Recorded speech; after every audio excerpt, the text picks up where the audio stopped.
You're listening to the Angry Marks Podcast Network.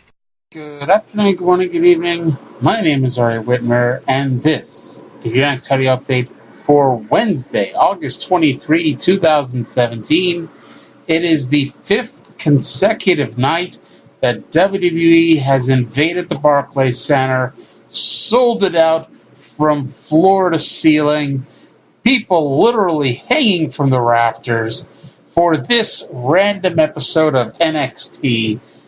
Don't you dare sit there and try to tell me that, they just taped these matches before TakeOver on Saturday. No. I'm not falling for your shenanigans. This had to obviously be a live program, you know. Alright, so before we begin, just want to say that they did the thing they do on the NXT After Every TakeOver show, which makes the NXT After Every TakeOver show almost completely meaningless. They do the video package for every single solitary match. And some of them are 30 seconds to a minute long, and some of them, like the Bobby Roode-Drew McIntyre match, they replayed both men's entire entrances and quite a bit of match. And that took up about 10 minutes of TV time.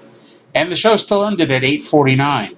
So, they didn't have a whole lot for this show here. Let's dive into what we have. No Way Jose came out for our opening match. His I guess it's not really a new job, but his job is basically to be the new Enzo and Cass.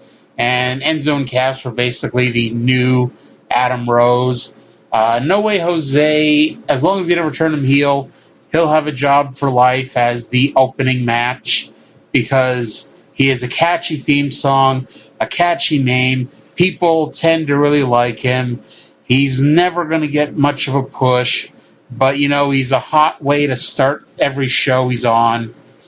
And tonight he was scheduled to take on Lars Sullivan, who, if you recall, Lars Sullivan is approximately 3,112 in tag team matches with 3,409 different tag team partners. And so he's finally decided to give singles action a try. Unfortunately, though, in order to get singles action to happen, he's got to let his opponent get in the ring.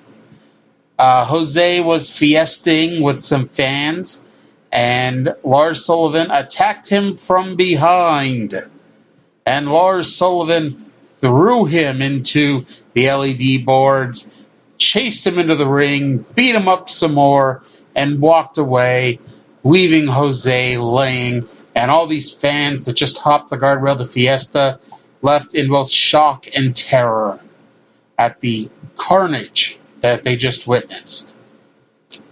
Johnny Gargano cut a promo from earlier today saying he has no excuses for losing to Andrade Cien Almas, and he owns that. Brooklyn didn't go as planned, but he knows people still believe in him and that this is far from the end for Johnny Wrestling.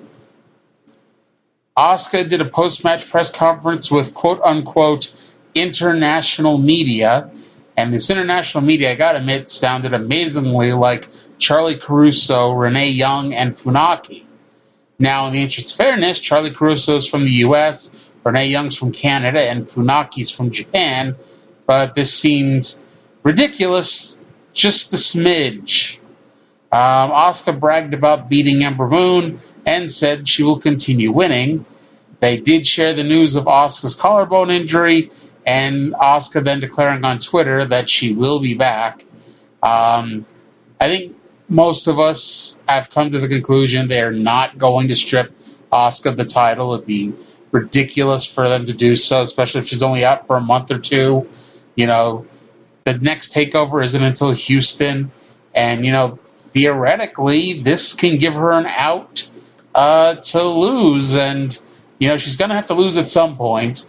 And I think no matter what they do, it's going to disappoint about half the people watching. So you might as well, in my opinion, find something like this injury to give you a storyline out for the person that does beat her, to maybe crank up the heel heat by backdooring their way into Asuka's title.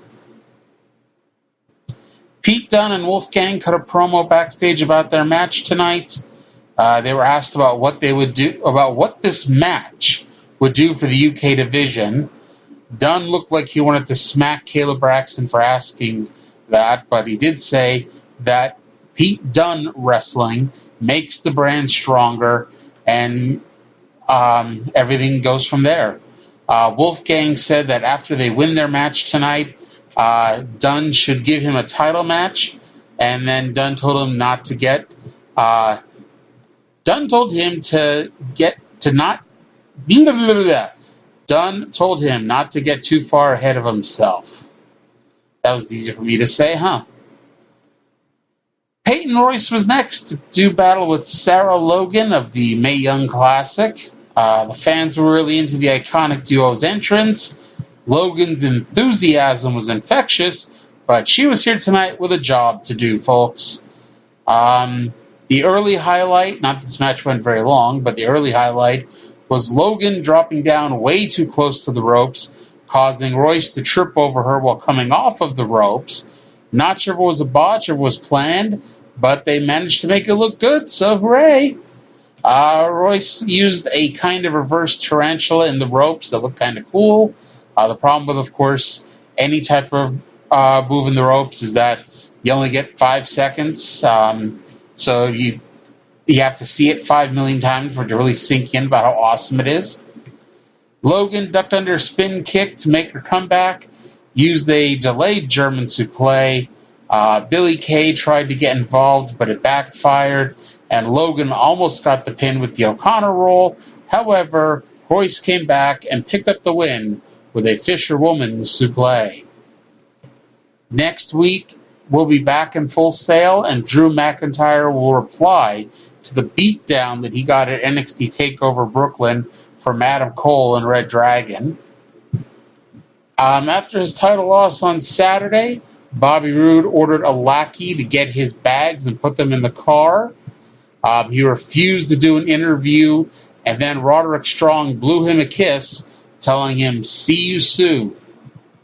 Then we got a recap of his debut on SmackDown and a promo from earlier today where he said that he doesn't leave behind unfinished business. He said that he's going to beat Roderick Strong, then beat Drew McIntyre, taking back his NXT Championship, and will go on to make SmackDown Live glorious. After his match on Saturday, Aleister Black ignored the random schmoes shoving microphones in his face and declined comment. Then we had the main event. It was WWE United Kingdom champion Pete Dunne and Wolfgang going 2-on-2 with the former WWE UK champion Tyler Bate and Trent Seven, also known as Mustache Mountain. And by the way, I know you're probably sick of me talking about this match, but if you, for some reason, have yet to watch Pete Dunne versus Tyler Bate from TakeOver Chicago, go watch it now. Stop what you're doing. Go into the Wayback Machine. Go onto the WWE Network. There are 5 million ways to get a free month. Go take advantage of one of them. Go watch that match. And now come back. Good. Everyone got a polite reaction coming out, but Dunne got the reaction of a superstar. Dunne and Bate started at the bell and did just enough together to make you beg for the third encounter to happen soon. The heel duo got the heat on Seven when Wolfgang exploded from the corner with a spear as Seven was playing to the crowd by twirling his mustache. Dunne bent Seven's arm completely behind his back and then bent his fingers in the direction they're not supposed to go. And just watching that always makes me hurt. Bate got the hot tag, and it's always funny with Tyler Bate matches. He looks so geeky and dorky when he comes out at the start of his match, that the fans, well, they kind of applaud him and kind of like him. It's more just polite. And then he gets in the ring and he's just so amazing. And his work is phenomenal. And you're left like, oh my God, this guy, how could you not bend over backwards to cheer for this man? He's just tremendous. Bate had the match won with the Tyler Driver 97 on Dunne, but he did not notice that Wolfgang blind tagged himself in. Wolfgang went to the top rope, hit a huge swanton bomb on Tyler Bate, got the pin, picked up the win, and Wolfgang maybe is moving closer to a title shot at Pete Dunne. But that's going to do it for this week. I actually talked a lot longer than I thought I would, but hey, who can complain? But that's going to do things. Thank you all for listening, and I'll talk to you again in 7 days.